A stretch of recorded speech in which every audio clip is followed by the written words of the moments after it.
A soil test is only as good as the sample taken. Absolutely. What advice would you have for somebody who has, let's say, an acre? What's the Yep. best way to get a representative soil test that gives them the best chance of getting things in balance? Okay. Yeah. Whether you've got an acre or a million acres, it's exactly the same. You should be taking samples from 0 to 10 centimeters. 95% of plant nutrition comes from the top 10 centimeters of soil, top 4 inches.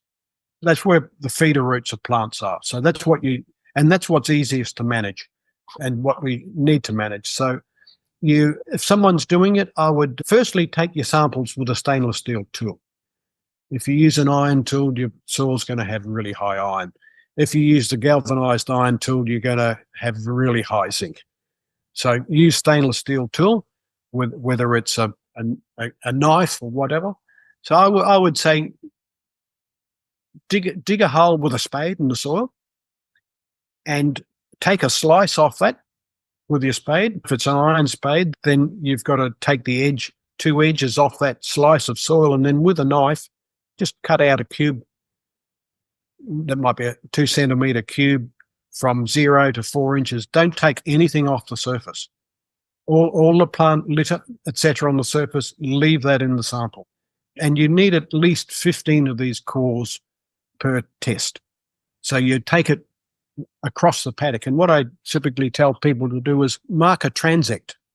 So you might have a tree on one side and a particular fence post on the other, and you might do, say, 2 lines across the paddock. Record where you took it, and then do your samples on that transect. So in future, when you're going to do another test, you can go to exactly the same places and you're testing the same soil, because soil can change across the paddock. Then when the lab gets that sample, they will crush it and screen it to 2 millimeters typically. So all that organic matter comes off and any gravel, etc., comes out. The reason I tell people to leave that on is that biological decomposition happens at the surface. So that very first centimeter of soil is the richest soil as far as plant available nutrients go. So if you clean that off, then you just shot yourself in the foot, because you're going to need more fertilizer than the test tells you. So you just take a very accurate sample. I've got a demonstration of how to do it on my website, soilsmith.ag, and there's a page there on taking soil samples. And then you just put the sample in a Ziploc bag.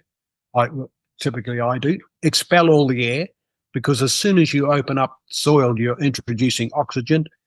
Bacteria feed on the oxygen and start decomposing organic material and enriching that soil. It's a slow process, but if you expel the air out of it and then seal it so it's under a bit of a vacuum, you slow down that process.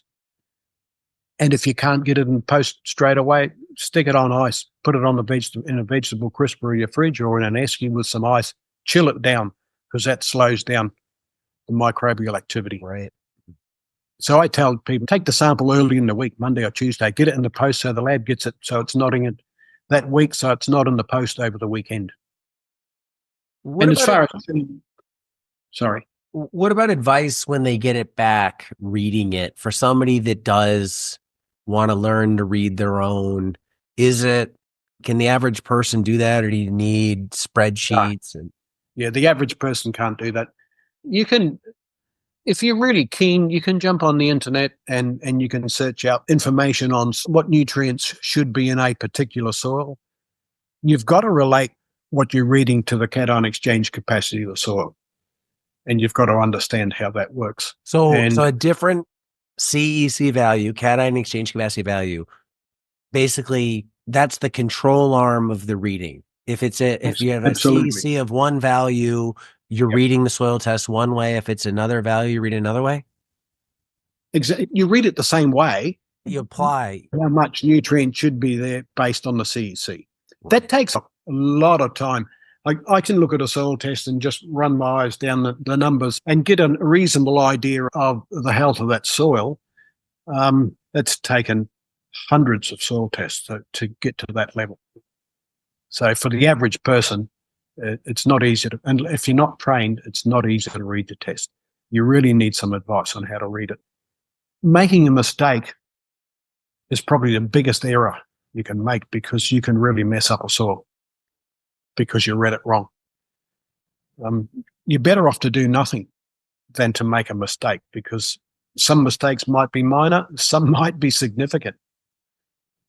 I've seen people make mistakes that will take them a decade to fix, just because they thought. I do quite a bit of work for urban farmers, like community gardens, etc. And there's one local one, and when they started, they involved me, and we did soil testing, and the soil was in pretty good shape, and it only needed some nitrogen and some sulfur to bring it into reasonable balance for veggie growing.